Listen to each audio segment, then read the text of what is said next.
사도행전 1에서 2장, 사도행전 1장. 나의 친구 데오필로에게 내가 먼저 기록한 책에는 예수님이 자기가 선택한 사도들에게 성령으로 여러 가지를 지시하신 후에 하늘로 울려 가시는 날까지 행하시고 가르치신 모든 일을 기록하였다. 예수님은 고난을 받아 죽으신 후 40일 동안 때때로 제자들에게 나타나 자기가 살아있다는 확실한 증거를 많이 보여주시며 하나님의 나라에 관해서 말씀하셨다. 예수님은 사도들과 함께 모인 자리에서 이렇게 말씀하셨다. 너희는 예루살렘을 떠나지 말고 내가 전에 말한 대로 아버지께서 약속하신 선물을 기다려라. 요한은 물로 세례를 주었으나 너희는 얼마 안 가서 성령으로 세례를 받을 것이다. 그 후 예수님이 다시 나타나셨을 때 제자들이 예수님께 주님, 이스라엘 나라를 다시 세우실 때가 지금입니까? 하고 묻자 예수님은 이렇게 대답하셨다. 때와 시기는 아버지께서 자기 권한으로 정하신 것이니 너희가 알 것이 아니라, 그러나 성령님이 너희에게 오시면 너희가 권능을 받아 예루살렘과 온 유대와 사마리아와 땅끝까지 이르러 내 증인이 될 것이다. 예수님이 이 말씀을 하시고 그들이 지켜보는 가운데 하늘로 올리어 가시자 구름에 가려 다시는 보지 않았다. 예수님이 올라가실 때 그들이 자세히 하늘을 쳐다보고 있는데 갑자기 흰 옷 입은 두 사람이 그들 곁에 서서 말하였다. 갈릴리 사람들아, 왜 서서 하늘을 쳐다보느냐? 너희 가운데서 하늘로 올리어 가신 이 예수님은 너희가 본 그대로 다시 오실 것이다. 그 후 제자들은 감람산에서 예루살렘으로 돌아왔다. 그 산은 예루살렘에서 가까워 안식일에도 다닐 수 있는 거리였다. 그들은 성 안으로 들어가 자기들이 머물던 2층 방으로 올라갔다. 그들은 베드로, 요한, 야고보, 안드레, 빌립, 도마, 바들로메, 마테, 알페오의 아들 야고보, 열심당원 시몬, 야고보의 아들 유다였다. 그들은 거기 모인 여자들과 예수님의 어머니 마리아와 예수님의 동생들과 함께 한 마을로 계속 기도에만 힘썼다. 그러던 어느 날 믿는 형제들이 110명쯤 모인 자리에서 베드로가 일어나 이렇게 말하였다.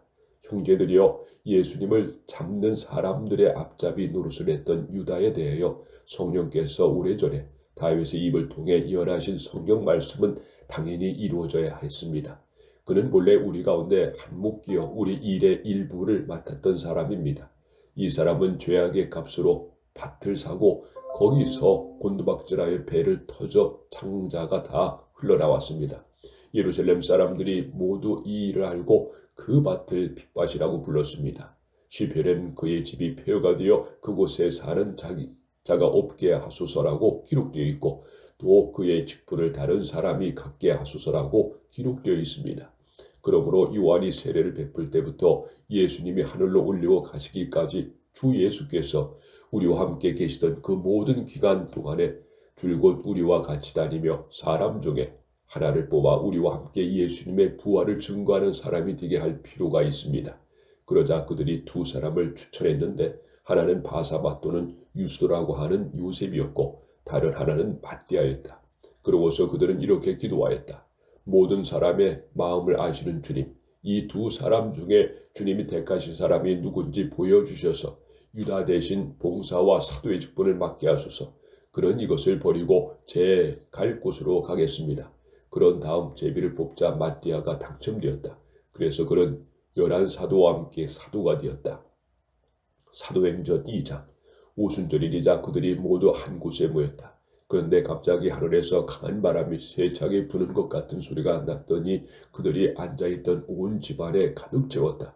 그리고 혀처럼 생긴 불이 나타나더니 그것이 갈라져 각 사람 위에 와닿았다.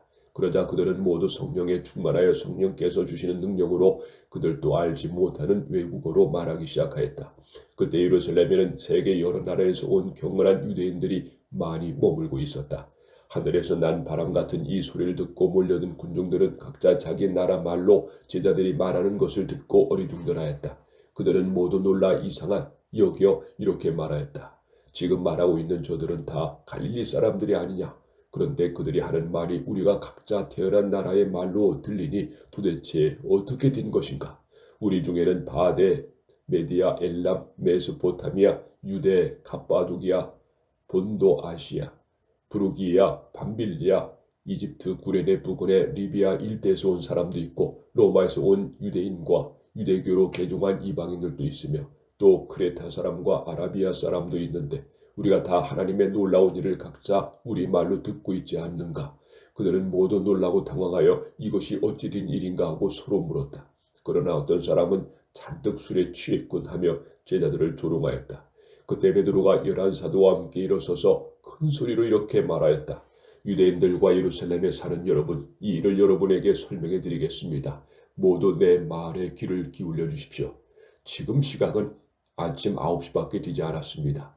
여러분이 생각하는 것처럼 이 사람들은 술에 취한 것이 아닙니다. 이 일에 대해서 예언자 요엘은 이렇게 예언했습니다. 하나님이 말씀하신다. 말세에 내가 성령을 모든 사람에게 부어주겠다. 너희 자녀들은 예언할 것이며 너희 청년들은 환상을 보고 너희 노인들은 꿈을 꿀 것이다. 그때 내가 나의 남녀 종들에게 성령을 부어줄 것이며 그들은 예언할 것이다. 또 내가 하늘에서는 이상한 일과 땅에서는 징조를 보여줄 것이니 곧 피와 불과 연기이다. 주의 크고 영광스러운 날이 오기 전에 해가 어두워지고 달이 빛빛으로 변할 것이다. 그러나 누구든지 주의 이름을 부르는 사람은 구원을 받을 것이다. 이스라엘 사람 여러분, 이 말을 들으십시오. 여러분도 아시겠지만 하나님은 나사렛 예수님을 통해 기적과 놀라운 일을 여러분 가운데 베푸셔서 그분을 여러분에게 증거해 주셨습니다. 이 예수님은 하나님이 미리 하시고 정하신 계획에 따라 여러분에게 넘겨졌는데 여러분이 악한 사람들의 손을 빌려 그분을 십자가에 못 박아 죽였습니다. 그러나 하나님께서는 예수님을 죽음의 고통에서 풀어 다시 살리셨습니다. 이것은 예수님이 죽음에 붙들려 계실 수 없었기 때문입니다. 다윗은 그분에 대하여 이렇게 말하였습니다. 나는 항상 내 앞에 계신 주를 보았다. 그가 내 오른편에 계심으로 내가 흔들리지 않을 것이다. 그래서 내 마음이 기쁘고 내 혀가 즐거우며 내 육체도 그 희망 가운데 살 것이다. 주께서 나를 무덤에 버려두지 않으시고 주의 거룩한 자를 썩지 않게 하실 것이다. 주께서 생명의 길을 나에게 알려주셨으니 주 앞에서 내 기쁨이 충만할 것이다. 형제 여러분, 나는 여러분에게 우리 조상 다윗에 대하여 자신 있게 말할 수 있습니다.